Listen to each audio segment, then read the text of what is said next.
Boche gold and diamonds. Buy now pay later. Ottapalam Varode യുവാവിനെ കുത്തിപ്പരിക്കേൽപ്പിച്ച കേസിൽ 3 പേർ പിടിയിലായി. ഇവർ സഞ്ചരിച്ചിരുന്ന ബൈക്കും ആക്രമിക്കാൻ ഉപയോഗിച്ച കത്തിയും പോലീസ് കസ്റ്റഡിയിലെടുത്തു.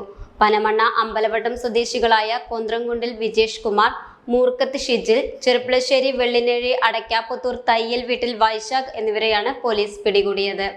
വിജേഷ് കുമാറും ഷിജിലും പനമണ്ണയിൽ നിന്നും, വൈശാഖ് രക്ഷപ്പെടാനുള്ള ശ്രമത്തിനിടെ ചാലക്കുടിയിൽ നിന്നുമാണ് പിടിയിലായത്. വരോട് ചേപ്പയിൽ രാഹുലിനെ കഴുത്തിന് കുത്തി പരിക്കേൽപ്പിച്ച കേസിലാണ് അറസ്റ്റ്. കഴിഞ്ഞ ദിവസം വൈകിട്ട് 6:30 വരോട് കുണ്ടുപറമ്പിലാണ് അക്രമ സംഭവം.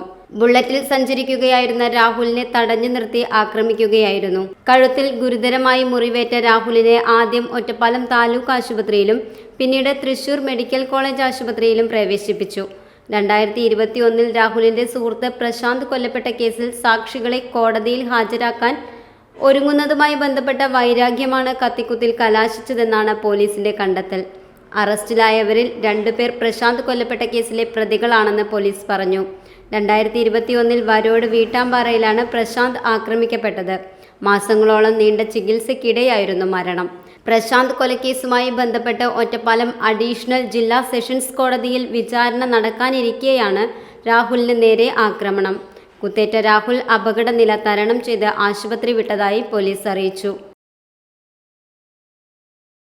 Time kids pre school, Mannannur road, Vaniyamkulam. Dot view news. കാഴ്ചകളാണ് ലോകം, കണ്ടു തുടങ്ങുക.